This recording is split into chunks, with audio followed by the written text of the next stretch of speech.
Good afternoon and welcome to State NewsFile. I'm Cindy Lettick. Andrea Ferrari will have a look at all the latest sports later on, but coming up first here, let's check in with Ray LaHoo and the weather.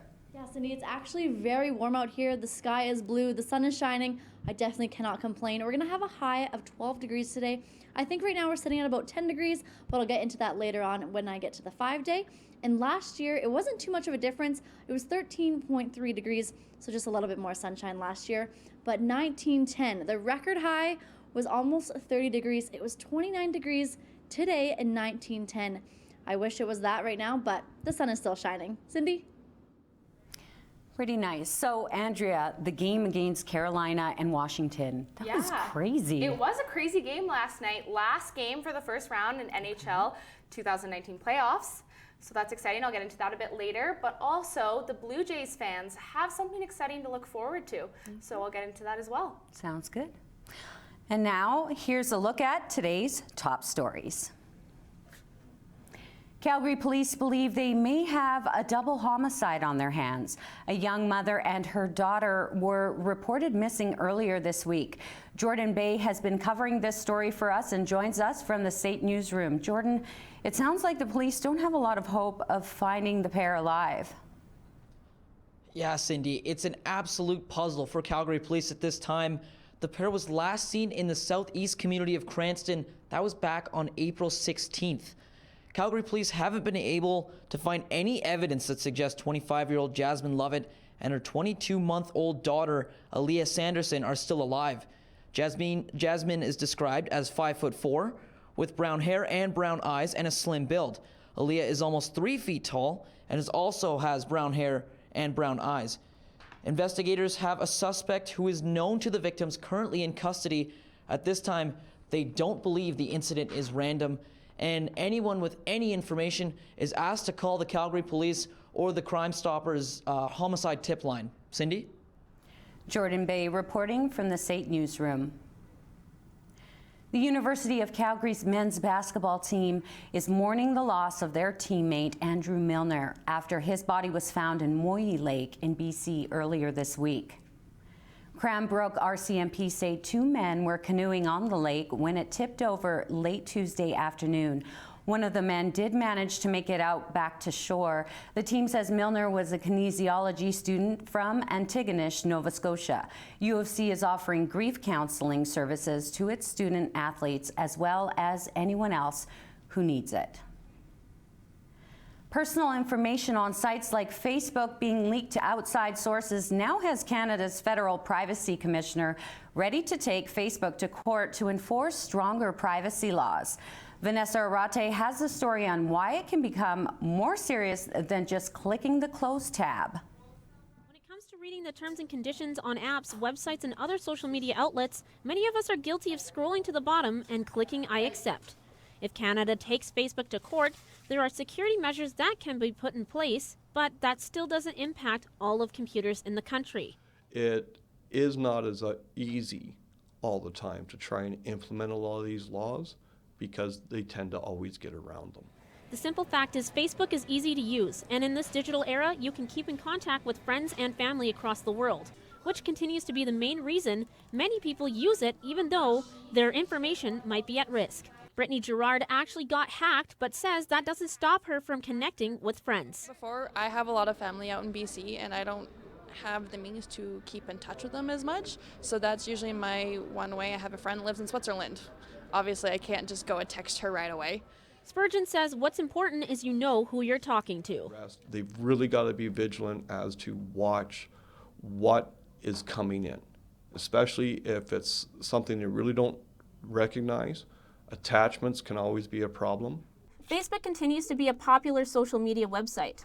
And even though Mark Zuckerberg has been in trouble the past year for privacy issues and personal information being leaked on Facebook to other companies, many people around the world and Canadians don't seem to know all of the risks that are involved. For State NewsFile, I'm Vanessa Arate. Students at Calgary's Catholic schools still have a few months before they get to enjoy their summer break, but It might be a chilly one for teachers. The school board sent an email about an immediate hiring freeze last night, which means no plans for new teachers in the fall, or so it seems. The board says they'll hold off on the budget changes until the new premier designate lays his budget out for education in the new school year. During campaigning, Premier Jason Kenney said his party would either maintain or increase funding while reducing administrative overhead costs and relocating resources for frontline teachers. With food delivery services flourishing like never before and restaurants bringing in profits, it seems like the age of people cooking for themselves may be dying. But as Christian Oldale reports, there are still many people of all ages who enjoy the delicacy of a home-cooked meal. For breakfast, lunch, and dinner can seem exhausting at times. That is a big reason why delivery services like Skip the Dishes and fast food restaurants are so popular. Many find it more convenient to grab a quick burger than do the work themselves. But using those services too often is expensive, and often are not very health conscious. A home-cooked meal provides more opportunity to put a bit of flair and some care into the dish, and many young people still do their own meal prep. I always meal prep every Sunday, so I always find cooking is like super important. Like without it, it'd be like kind of sucky to have like a meal plan here. I feel like it gives me like a super wide range. A study in North America found from 2003 to 2016, the number of male college-age students who knew how to cook had risen from 37.9% up to 52% in those 13 years. Besides the price of ordering food, the increase in the amount of cooking is attributed to the health benefits. The total control of the ingredients makes it broadly appealing. This is especially true for students. Students have a very busy schedule to deal with and are near constantly stressed. Eating healthy is proven to help your studying and your sleeping habits. If I don't eat healthy, I don't get good sleep, which ultimately affects the way I learn. If you come to class when you're not feeling healthy, sometimes it's harder to memorize things, harder to understand things. And I know for a lot of students, it definitely contributes to the fact that they sometimes maybe fall asleep in class as well. With both fast food and delivery services flourishing, and millennials cooking more at home, it really is an interesting time for Stats for Food Eaters. Whether you want just a quick and easy alternative, or something delicious and nutritious. For State NewsFile, I'm Christian Oldale. A pilot program aimed at keeping Calgary Transit riders and the city's vulnerable population safe is getting the green light to stick around. It's a partnership between Calgary Transit and the Alpha House to service the downtown core, maintaining social order on transit by connecting those that cause trouble with resources that help them is the goal of the city's project. Vulnerable Calgarians are linked with programs like housing and addiction recovery services instead of getting the police involved. Some transit riders say the city could benefit from expanding to other areas. Especially on the east side of the city, people don't really know how we truly live and what we go through every day. So how they can't really empathize or sympathize with our situation. The city says a partnership with Alpha House has shown a significant drop in the numbers of Calgary police officers called to transit-related issues. The end of the semester is here for many students. Graduation is coming. As programs wrap up and students head into the real world, many people tend to feel an excess amount of stress during this transition period, especially when it comes to planning their futures. SAIT wants students to know that even when they're gone, there is support services available to them to help them no matter how much time has passed. For SAIT grads, we basically offer all of the services that we offer to our students. So if you're looking for employment in your industry, if you're looking just to pick up a job for now, we'll assist with that entire process.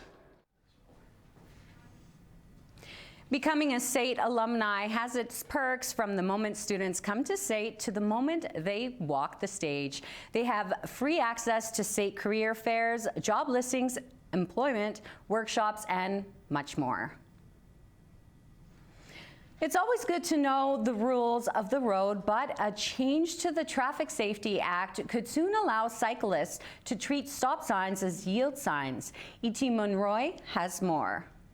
Transportation Committee voted to let skateboards, scooters, and inline skates roll through the city's cycle track. The city could also be giving a break to cyclists.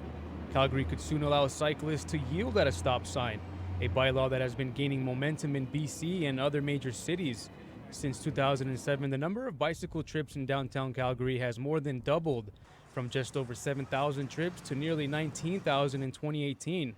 Cyclist Rob Ferguson agrees with the new motion, but he feels that education should go along with it, saying a lack of understanding the rules has been a major reason for collisions. This isn't about fairness and equality. This is actually about who's got the energy. In the crash, it's not the cyclist, so I think latitude for stop signs and traffic lights is maybe not traffic lights, but stop signs for sure. Cyclist Tyler James also agrees with the potential bylaw change. He says being aware is the biggest issue. Well, it all depends if it's busy or not, right? Like, you gotta see if traffic's coming away, but I've been biking here for years, and as long as you keep your eyes open for traffic, everything's good. Yielding and not having to stop at a stop sign is also called an Idaho stop. The name originates from a northern state in the U.S., Idaho, back in 1982 when it was legalized. But after talking to Councillor Chu, he says his major concern is safety. Councillor Chu feels it would be very dangerous and called the motion a slippery slope. So we allow people not to stop at what speed? 10, 5, 10, 20, 30? There's no end, right? And what happens if something happens? Who's going to be sued? Most likely the city will be sued too. And safety, that's number one issue. After Idaho passed the motion to allow cyclists to perform an Idaho stop, bike collisions dropped by 14%. For State NewsFile, I'm E.T. Monroy. And those are today's top stories. We'll have a full look at the forecast after the break, but first, Rhea has a look at what's going on around Calgary this week.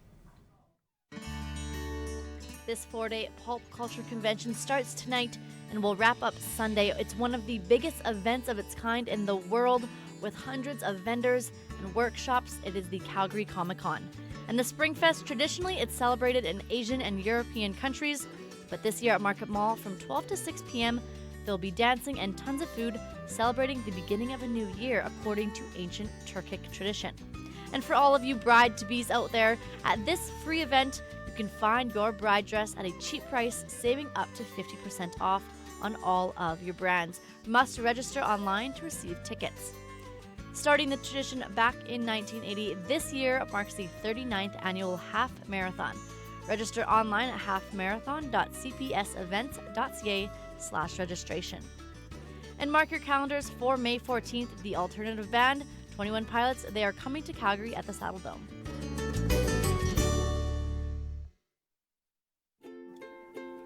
The Cochrane and Area Humane Society provides surrounding community members the opportunity to become pet owners. The Cochrane and Area Humane Society offers new pet owners educational classes that teach responsible pet ownership. You can get involved with the Cochrane and Area Humane Society by visiting them or by calling 403-932-2072.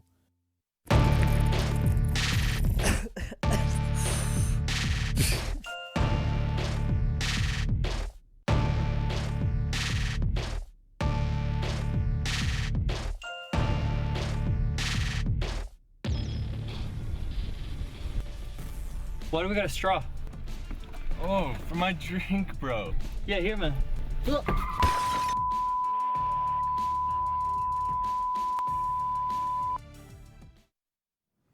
afternoon and welcome back to State NewsFile. Let's take a look at the weather around Canada and Alberta today. Over on the western part of Canada, Vancouver, they're living up to their stereotype, very wet and overcast with lots of rain happening there. And in Edmonton, 5, Regina and Winnipeg, they all have sunshine, but actually in Regina, on the southern area of Saskatchewan, there's actually fire threats. So they are very dry and they're really needing some of that rain and wet weather. Over in the Toronto side, the eastern part of Canada, Toronto is very sunny with 11 degrees. Montreal, Halifax, and St. John's, all is cloudy and wet. A lot of precipitation happening there. And actually Montreal, over this past week, there was a lot of flooding happening, and that is still going on. And the low pressure system is actually coming from Texas, and this is going to cause a lot more heavy rain showers. But if you do want to escape some of that rain, then let's check out the resorts. right now in Palm Springs. It's at a blazing 32 degrees, perfect weather for some tanning, but you don't want to forget that sunscreen and pack your bags, soak in some Barbados sunshine. And over in Mexico, Cancun is at 29, although there is a few clouds. Perfect weather for some touring. And hit the slots in Vegas. It's sunny, sitting at 34 degrees. And today in Calgary, we're gonna have a high of 10 degrees. Right now it is very nice and blue skies outside. The wind is coming from us from the south at 16 kilometers an hour. And there's basically just a lot of more clouds and sun coming our way. Around the Alberta map, all sunshine across the map. It's very warm, but that's not going to stay much longer. A lot of rain and mixed weather is coming our way. Calgary, Red Deer, Edmonton, all very sunny. All single-digit numbers though. Grand Prairie and Fort McMurray up north, they do have some more clouds, a little bit more cold there. And the high pressure system that has been over us for the past week or so with all these warm temperatures is now going to break and bring into a low pressure system, bringing in some snow and bringing in some rain showers. Let's take a look at the 5-day. Tonight we're going to have, again, mixed precipitation with some rain, a low of -1 degrees. Tomorrow, though, some snow, unfortunately, but pushing into the weekend, we will see some sunshine with a high of 3. Let's take a look at the ski report.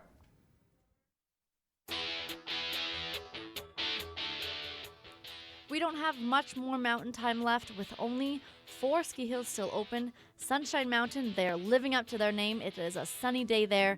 Causing some wet snow though, the base of 67 inches. Over in Nakiska, the slopes are wet, but the weather is sunny, a high of 8 degrees there. So if you decide to go up to that mountain, you can leave the parka, the toques, the mitts all at home. Over in Lake Louise, blue skies with nothing but a beautiful day.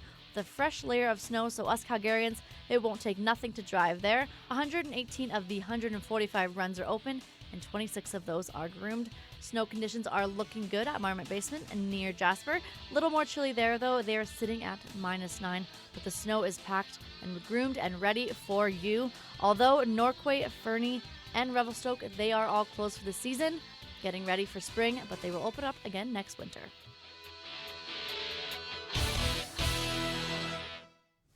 Okay, Rhea, so sports time. So you were talking earlier about the Carolina and the Washington game. Yeah, now you got to fill us in. Big game last night, of course. And little fun fact for you, last night's game was the 4th longest Game 7 in all of NHL history. Wow. Kind of fun. But yeah, busy night in sports. As always, lots going on. I have lots to talk about, so let's get right into it. Sounds good.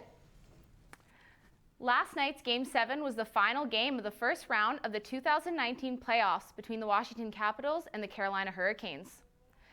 The Hurricanes came into the game looking to win their first playoff series since 2009, jumping right ahead to the first. Andre Burakovsky finds some space and beats Peter Mrazek, and there's the goal. Very nice shot. And skipping over to the second, nothing for the Caps. Sebastian Aho gets his own rebound and slides it underneath Braden Holtby.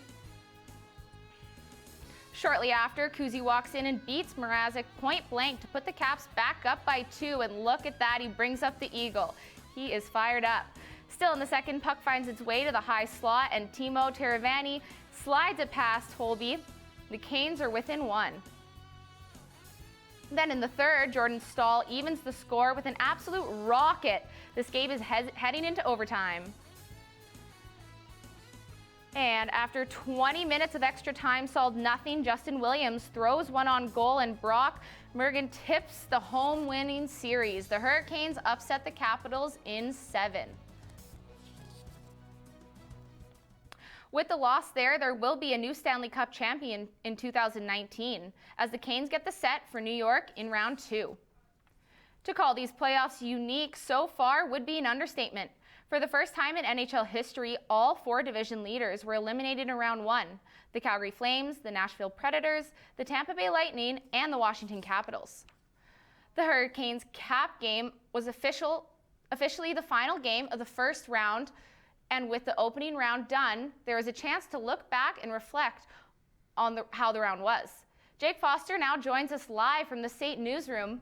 Jake, what's going on with the playoffs?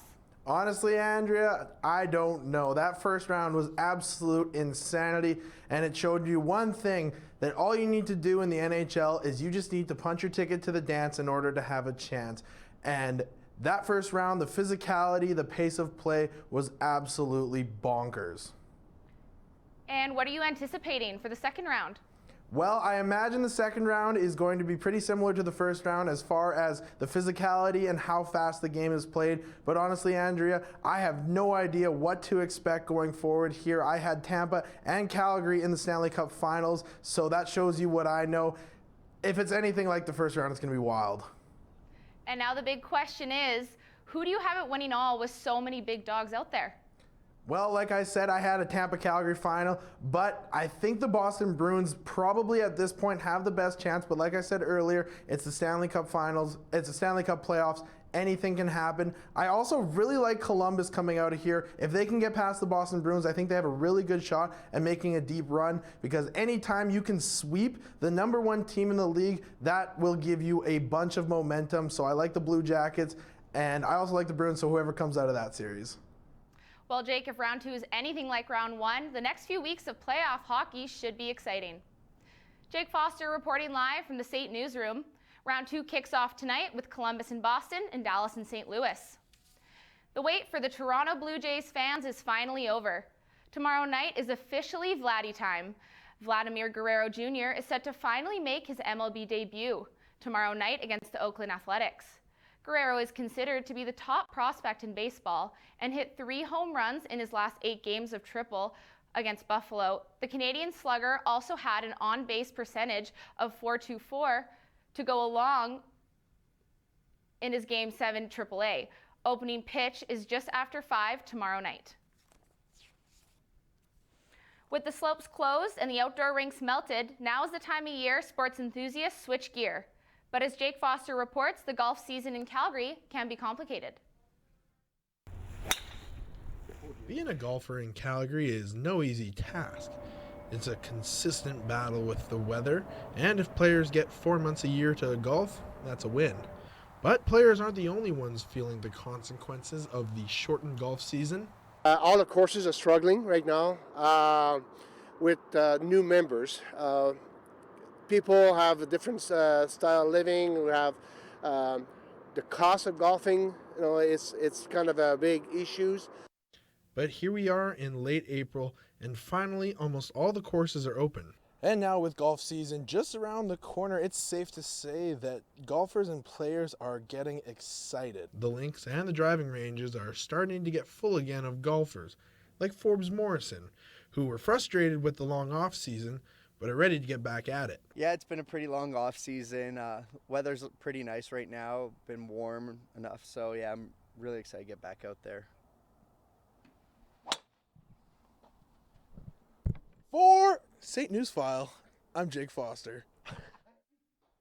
Well, it's not just playoff action on the ice. The hard court has had its fair share of memorable moments so far, and round 1 is still underway.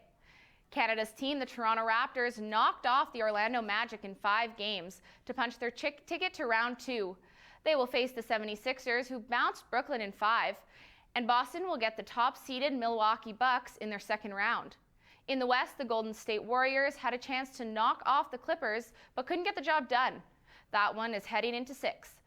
The Trailblazers and Rockets have already secured their spot between Game 6 between the Nuggets and Spurs goes tonight. Denver can advance with a win. And that's a look at sports.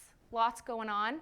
That's a lot going on, baby. It's definitely a lot, but it's exciting for sports fans, for It sure. is. Very, very good. And coming up after the break, we are going to explore some parting words from instructors on SAIT grads coming up.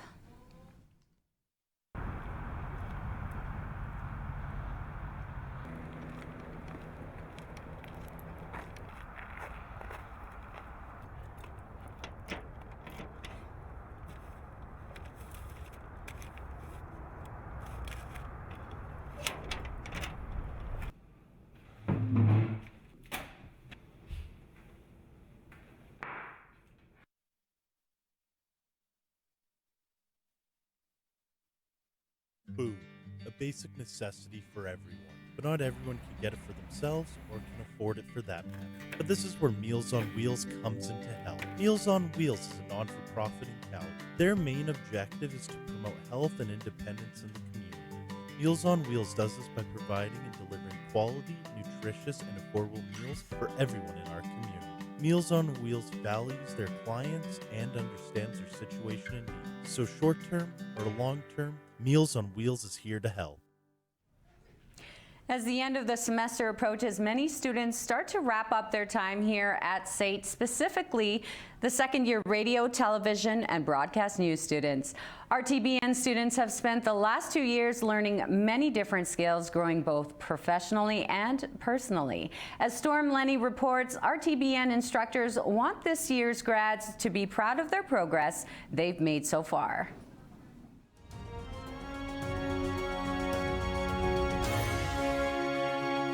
Two years have come and gone, and now the radio, television, and broadcast news students are ready to head off into the real world. The media business is in a bit of a transition these days, with many people moving more and more into digital, but our course has prepared us for any direction our careers might take.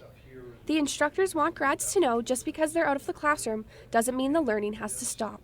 Now we've given them this much of what this industry is all about, and the opportunity for them to go out in that industry and start learning more is where the real growth happens as well.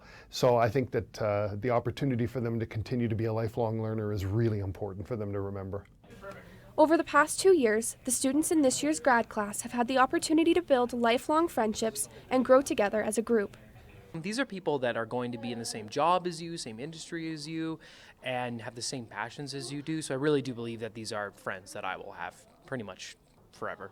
Instructors have had the pleasure in aiding in this growth and helping everyone get prepared to succeed in industry. I've seen people grow from very, very young to wonderful, wonderful young people who are just ready to go out and grab the world. So do that. Grab the world. It's yours. Although second-year RTBNs have completed their education, it's important they continue to work hard in order to reach their dreams. Show up on time, work hard. I think so many people just don't realize the value of actually just being present in their job and working hard. You have to work hard. People pay you. RTBN instructors just hope that students use the skills they've been taught to help them reach their goals and achieve their highest potential. You're going to get rich in experiences, right? There's so many great experiences about working in the broadcasting industry. And so you might not make a lot of money, but you're going to get rich in kind of those ways, right? So what advice could I give you guys? I would say have fun and get rich.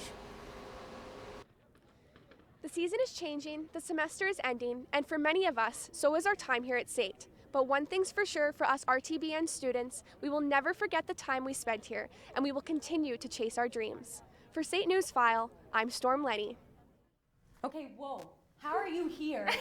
And you were, I'm confused, but that is the magic of our programming. So you guys, what do you think? It's been fun.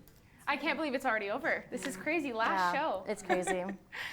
But well, I don't know about making a whole lot of money like Shane says, but you know what? We can all be hopeful. We can hope. We can and all maybe hope. combined we can make some insane money. But for now, we're just going to be happy with whatever we get. That's right. So, what are your plans? You know, I'm just going to wing it. That's basically what we I'm all just got to wing it, I think. Yeah. So, thank you, everybody. Thanks for joining us. For SAIT NewsFile, you're all of us here. Yeah. Goodbye. Goodbye.